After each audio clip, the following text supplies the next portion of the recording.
Right, so Arun, thanks for joining me today on Athletes Hub, episode 2. I think it's been a long time. We've been trying to get you on for a long time now, so can finally do that. Yeah, I've been excited to come on. Yeah, Been excited to come on. Looking forward to this. great stuff. So, yeah, a lot of people don't know me and Arun used to work together. I think all our lunch breaks were talking about football, wasn't it? To be honest. So it's good to sort of get you on today and talk football some more, I guess. So yeah, obviously you're a big Arsenal fan, as we can see here. Massive. I just wanted to talk to you about sort of all things Arsenal, Mikel Arteta. I know he's recently been a new manager. I mean, first of all, what's your reaction to the Premier League returning on the 17th of June? If we was to talk about it on a wider scale, I would say it's a good thing, both for people's jobs. I would say it's good for us fans to kind of, engage with football as much as, we love football, we all do. So I think on that level, it's probably good on a selfish point of view. But if we was to talk about the kind of COVID situation, which I don't want to go into too much detail, but I think everyone knows what's going on. I think health comes first. So I think as long as they've taken the right measurements and there's no risk on a large scale for it to come back, I think it should benefit everyone and the economy. So let's see how it goes. I don't think it's going to be in concrete until, it does kick off. But so far, so good in the Bundesliga. So why can't we do it over here? Yeah, I agree with you 100%. I think as a football fan, selfish point of view, I'm with you, want to see football return, but at the same time, it's got to be safe, really, hasn't it? I think, kind of before the whole pandemic and the whole COVID-19 situation, obviously, you sacked, Emery, he left Arsenal, and Mikel, he got brought in. What was your reaction to him being brought in, and what are you expecting going forward? From Arteta or for the end of Unai? From Arteta. So I think with Unai, obviously for me, his time was up in Baku. I think, we had a good season, his first season.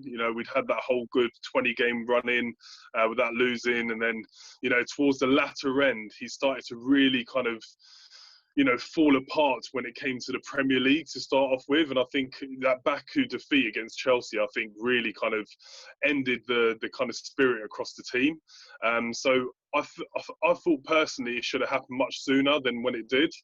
Having said that, I think Arsenal weren't prepared. I think, I hate to say this, but Tottenham were prepared. They got rid of Poch. They got within 24 hours, got their man. I'm not saying I would have had Mourinho, but it's acting like a big club. They kind of recruited within 24 hours.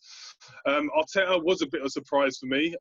Look, I heard talks of it last year. Apparently, he was kind of front runner before Unai Emery, so it was kind of in the background. But at the same time, I found it a bit of a shock. But having said that, he's kind of got a project on his hands, and as much as I don't want to call it a project because we're Arsenal, we're not a kind of bottom team Premier League club, but it is a project at the end of the day, and as Arsenal fans, we've got to kind of live with that, or we can kind of go against it and become, a team that kind of sacks managers every year or two, so I'm on the camp where I'm giving him a chance. So far, so good for me. Through interviews, through how he talks about the team, how he loves Arsenal, what his vision is. I think he's got all the kind of necessary mindset for kind of doing well at Arsenal. But again, there's no evidence to prove that he's going to do that. So let's go and wait and see. Yeah. I think for me personally, my reaction was, I'm with you, I was told last year that there was interest in Mikel.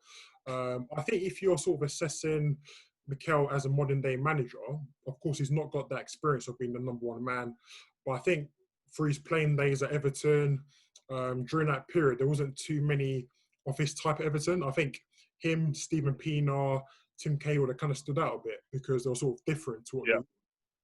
And then for him to go from Everton to Arsenal under Arsene Wenger, it's not a bad manager to play under. I think he's one of the Premier League greats, and then to go on to be Pep Guardiola's assistant manager. If you're talking about a modern day manager who built the education that he's received, that's not a bad education to receive and to go on to use that.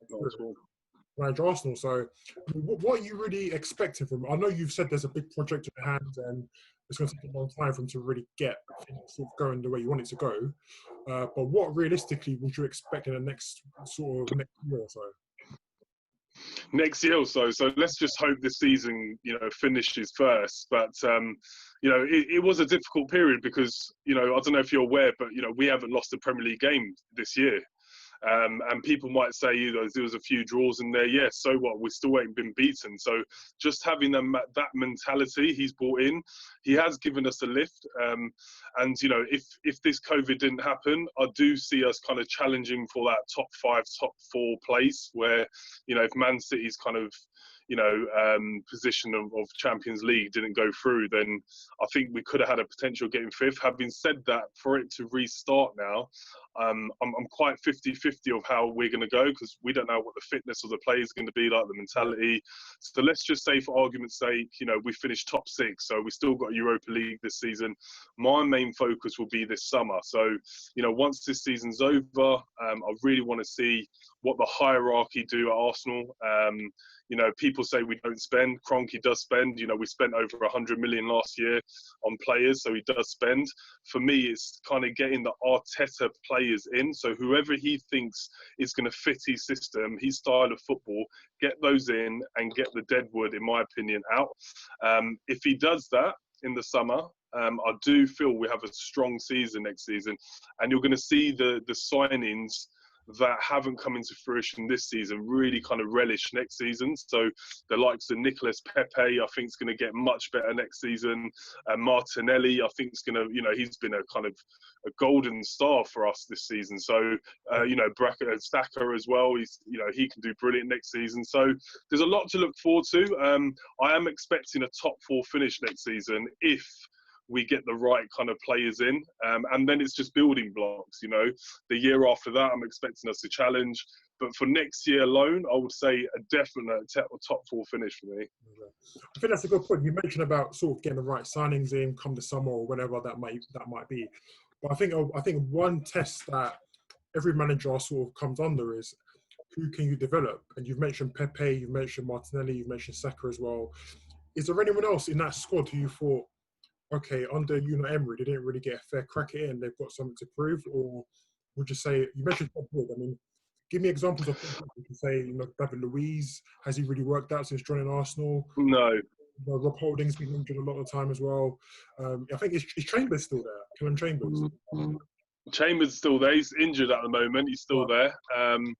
Look, for me, all Arsenal fans are quite 50-50 when it comes to these older players and younger players.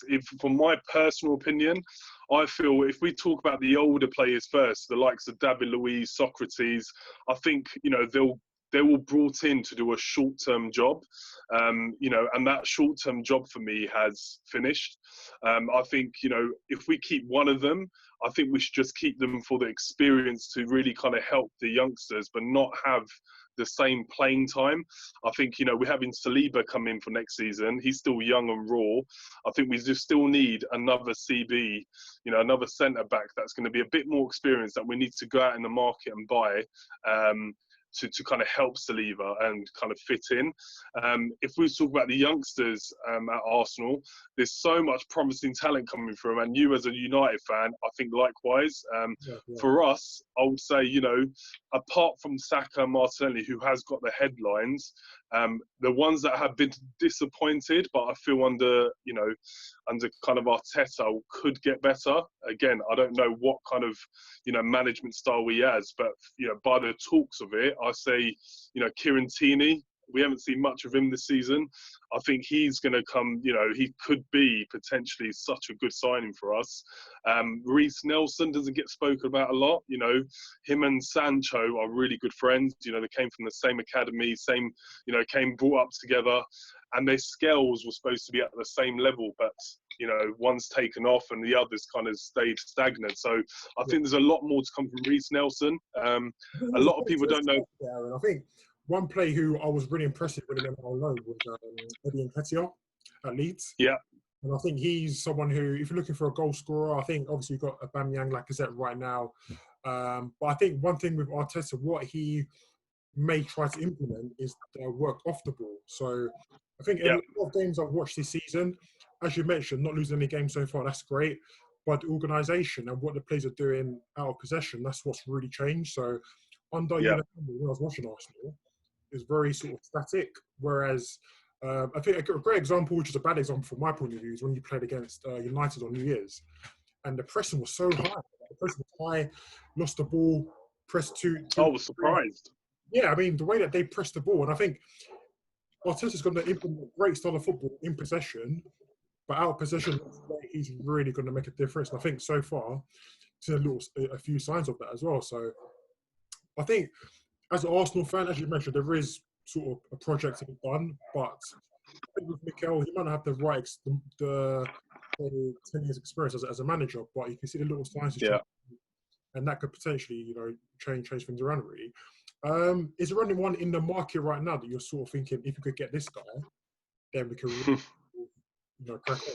Well, if you go by rumours, we're linked to everyone in the market at the moment.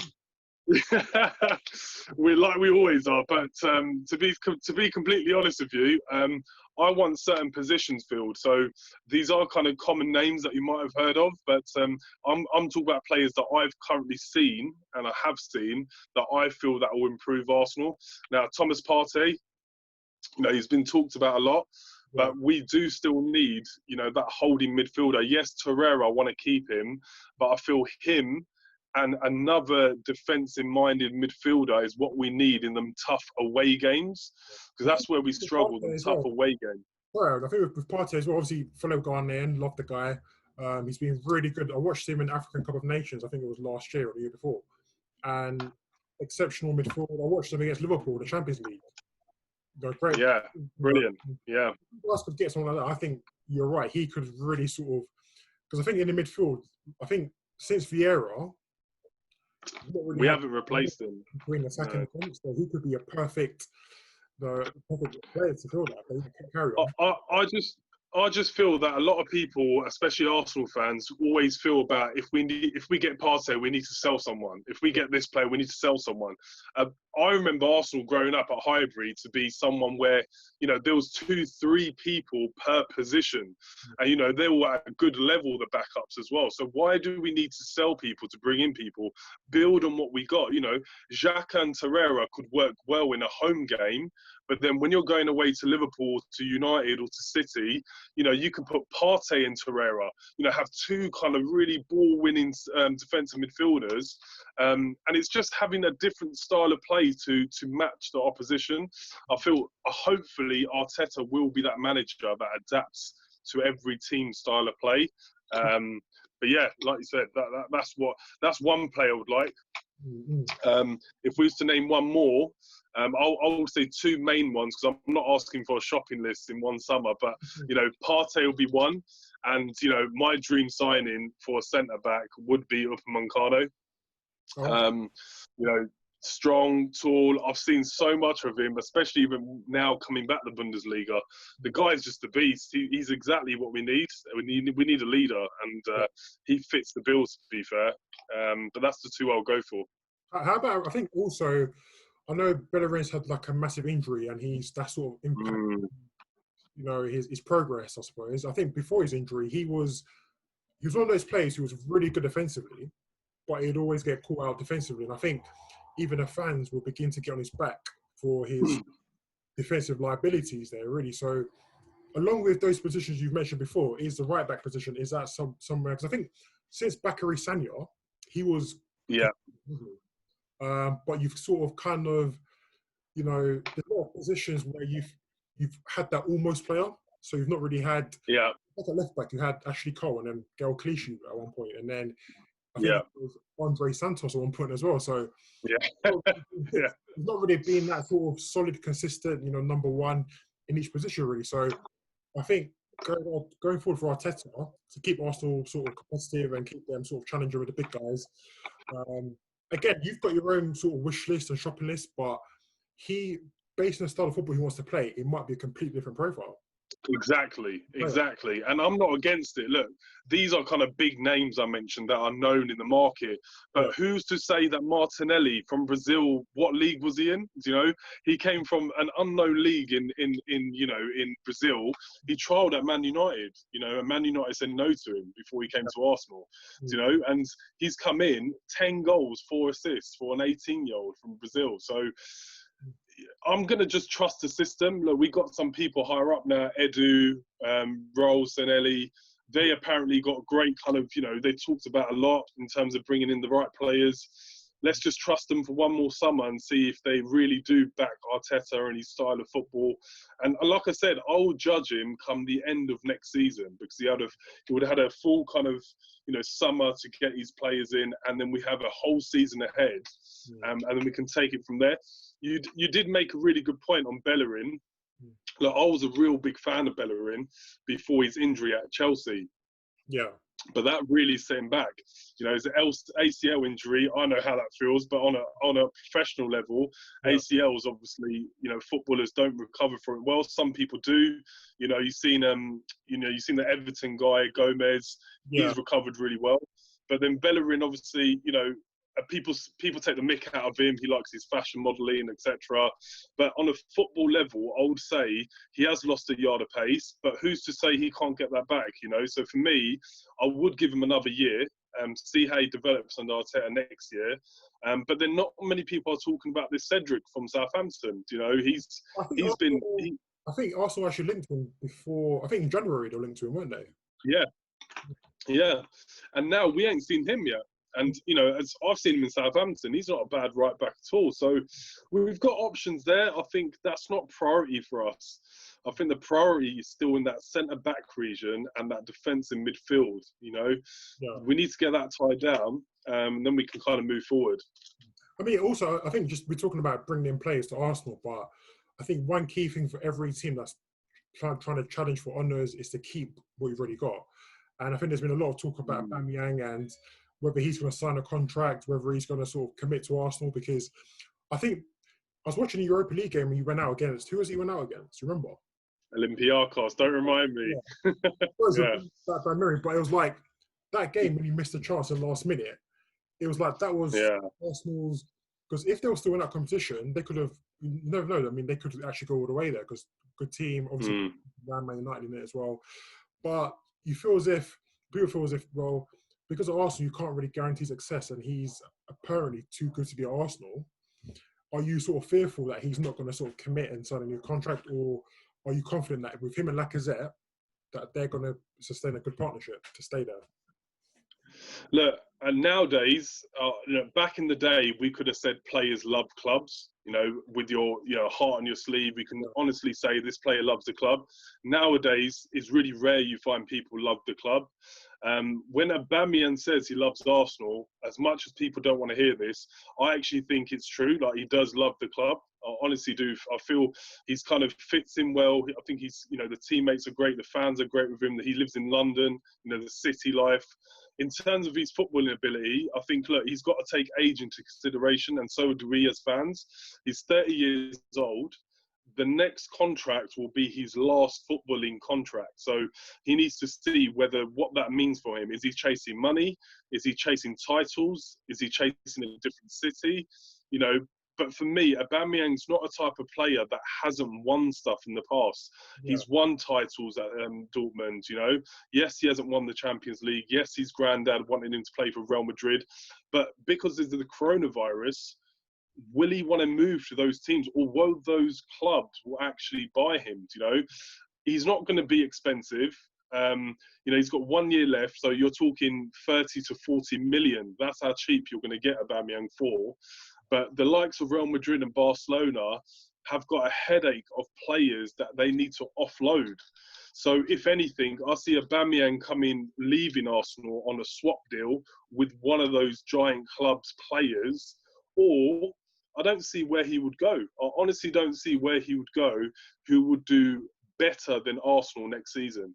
If he's got everything at Arsenal to make it great, like I said, if Arteta sits him down in this summer and says to him, we're going to get, you know, Thomas Partey, Upamecano, our vision is, or it could be other players, whatever his vision is, and basically say to him, you know, next year's aims are going to be blah, blah, blah, blah, blah.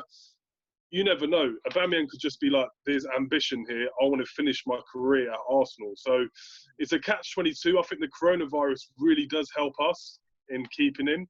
I know it sounds sad, but I think that's reality. But that's where I stand on it, to be fair. So 50-50, but I'm quite hopeful he'll stay.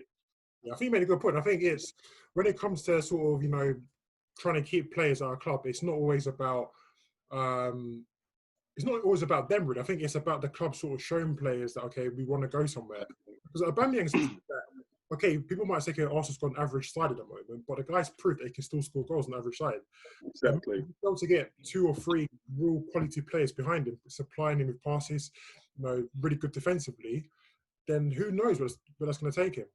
Do you know what I mean? So, I think if you know at Arsenal, there is a lot to. Do you know what it's like? I think with Arsenal, under Unite, I think they missed a trick. I think the summer last year where they got David Luiz, Pepe, and they got a few others in.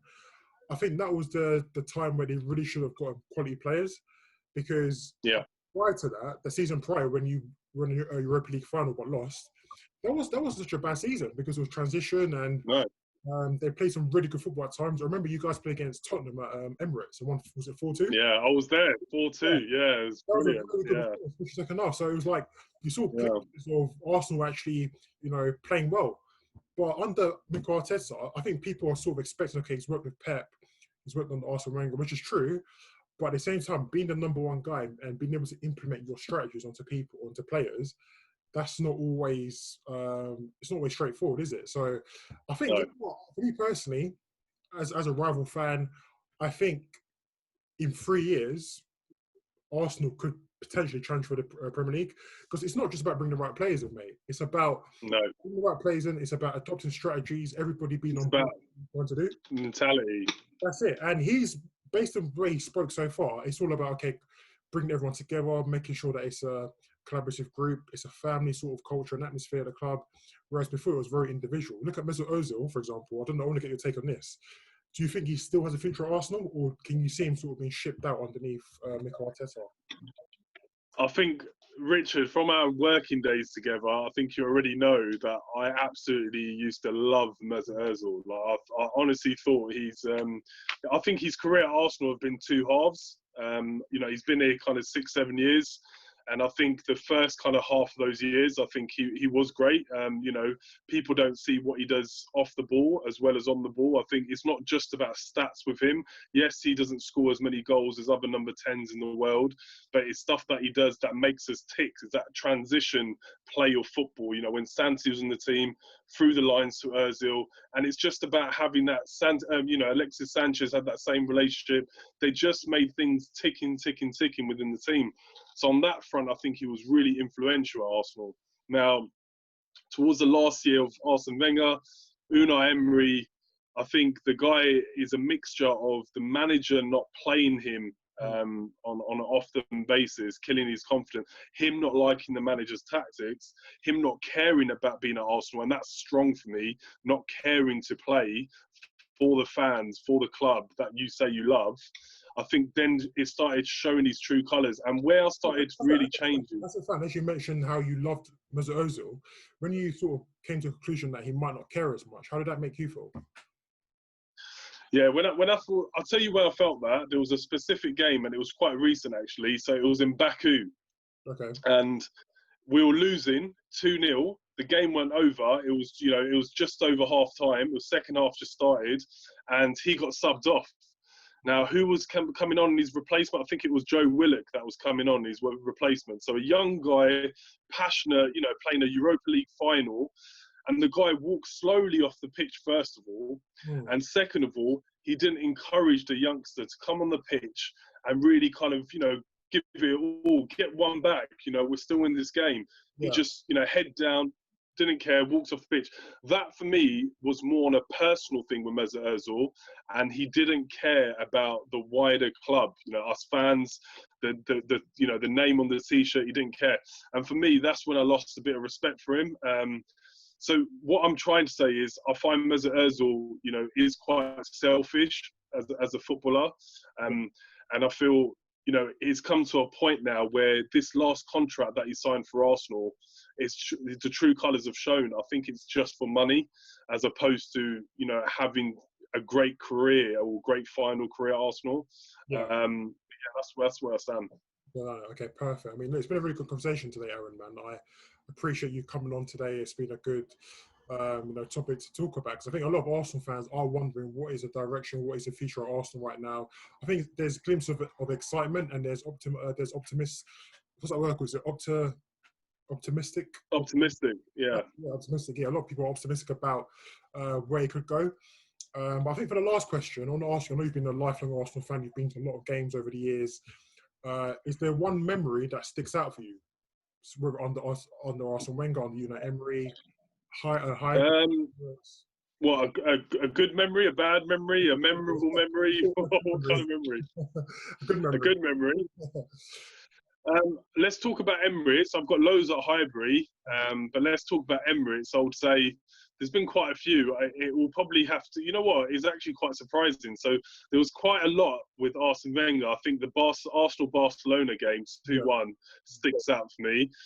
Being there live, I think the atmosphere was crazy. But I think the one that actually took the roof off the stadium was the 4-2 last year against Tottenham. Yeah. I've actually never witnessed the North London derby as crazy as that, and the noise and the atmosphere is just, it's everything you want in a football game. And I think that was perfect for me, as you know, especially winning that game as an Arsenal fan as well. I think it was brilliant. But I've got a question for you actually before you go. That's a change. Yeah. So what's your thoughts on United this season? Because like I said, it's a tricky time coming back in this COVID period. What are your thoughts on United this season overall? You know what? I think it's been a season of two halves, mate. I think the first half, after the Chelsea result initially, there was a bit of optimism. We knew it would be a tough season, but I think that result really helped people have faith that, you know, we can challenge for the top four places. I think when it got towards October, November, December-ish, that's when the results really start to show, and that's when the Pogba being injured as well. It wasn't really a good time for the club, and I think the players come with a lot of criticism there. I actually went to the game against West Ham in September, and that was as bad as it gets, to be honest, mate. But I think after December, after we lost to Watford 2-0 in December, we went on a little run where we won games. I think we beat Newcastle on Boxing Day. And then it comes to January, and then we get Bruno Fernandes comes in. And I think Bruno's introduction has been so good for the club because it's elevated everyone's game. Everyone's playing much better now. You know, Luke Shaw's playing better. Matic is playing much better. You know, everyone's sort of raised their game now since he's come in. So I think out of all the clubs in the Premier League, I feel as if the COVID came at the wrong time for United, because since Bruno came into the team, they've not lost a game. And I know. I think 8 clean sheets or something like that. Amazing what a signing can do to the dressing room, right? That's the thing. And it's like the game against Man City, the last Premier League game before the COVID happened, you know, that was such a massive result for the club, because Man City twice this season, we've beaten Chelsea twice this season. So I feel as if, you know, give Ollie a bit more time and let him sort of have the summer where he can bring in a few more players. You know, will he be the guy who wins the Premier League and the Champions League? Probably not. But I do feel as if what he's trying to do now and trying to get the young, exciting players come through, and the culture trying to bring back to United, I think that's going to really play a big part in the club's future. And I feel as if whoever that manager might be, who might come in and take over from Ollie eventually, they're going to benefit greatly from what he's doing right now, to be honest. So I think I agree. It's been a season of two halves, man. I think the first half we struggled a lot. Pogba got injured. There was no creativity there. Rashford got injured with his back injury in February as well, in January, in fact. So that caused a lot of issues. But I think bringing in Bruno and Igalo as well, those two have really sort of given United a bit of life. Surprise Igalo. Yeah, Igalo, I mean, he come in on a free transfer. The guy can score. Crazy. I mean, the guy can score. Yeah. I think his starts on the scoring ratio is pretty good. I think a free signing. People laugh from it. People laugh when they signed it. But somebody who's been in the Premier League who can score goals, then you probably go wrong, to be honest. You You can't. So, Richard, where are you going to finish this season? Say if we complete the season, yeah. where would you finish, and what signings do you want this summer? You know what? If the league carried on and he didn't finish red start, I would have said, it would finish fourth.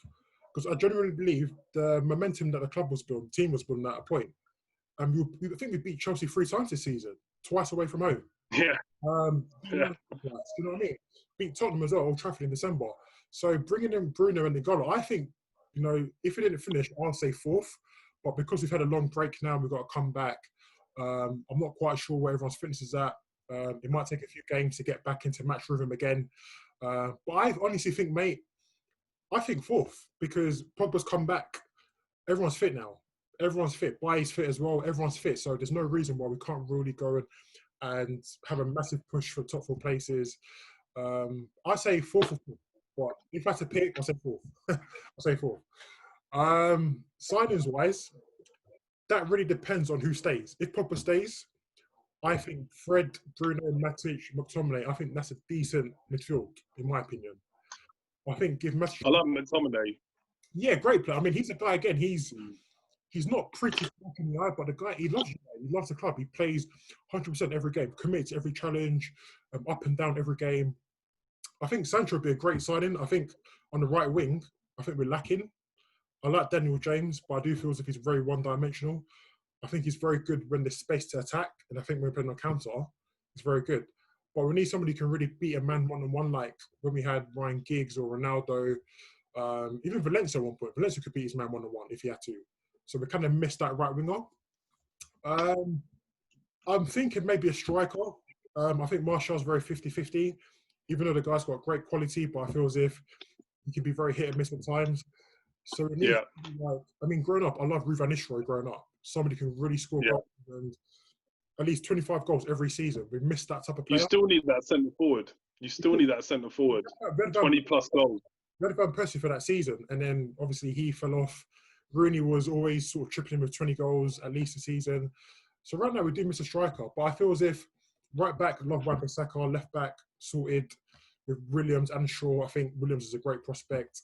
Centre back, if Baye can stay fit, I think he's going to be so important to us. But the guy just can't stay fit. But if I say, I think midfielders are all right. Say right winger, striker, and potentially a centre back to go with Maguire. So would you say Aaron Ramsey? I think Ramsey is a good one. I think going forward is great. But I think with Bruno Fernandes and Pogba as well, I think those two are more than enough in my opinion. But again, with numbers, you can't go wrong with adding many numbers, can you? So, but Aaron Ramsey, I'm not sure. I'm not sure, to be honest. I think he's... There's links with Aaron Ramsey United. But there's also links with Rabia at PSG as well. He's not happy at PSG. There's links with a lot of people. It's going to be interesting, isn't it? It is, mate. And again, we could talk about this all day, but unfortunately we can't. It's been good, man. We're going to get you on again, 100%. We'll get you on again at some point. That'd be great, man. It'll be great to kind of go, come on and when the actual Premier League starts again, and then we can kind of get our feelings on the teams and how everyone started, etc. So it'd be good. I agree, man. I agree. So, I mean, where can everyone find you on social media? I don't know if you're active on there, but where can we find you on social media? Do you know what, Richard? Next time I'm on, I'll have my channel made. So I'm in the works of it. So so next time I'm on, I'll have a YouTube channel made and I'll share my link then. Perfect. Sounds good, Aaron. I appreciate it, man. But listen, thanks again for coming on today. Hopefully, listen, as a mate, I want Arsenal to do well. As a rival fan, I hope you don't do well. So likewise. Do you know what I mean? But it's been great. Let's just get football back. I think every football fan in the land wants football to come back. But at the same time, as you said at the start, it's important that it comes back under safe conditions and everyone's healthy. That's the main thing there. Yeah, exactly. But listen, Aaron, again, great to catch up today. Definitely, bro. I'm sure we'll hear from you in the future as well, mate. But until then... Yeah, no, definitely. Stay safe, Richard, and we'll definitely do one of these again. 100%, mate. You too. Stay safe. Take care. See you later. See you later, mate.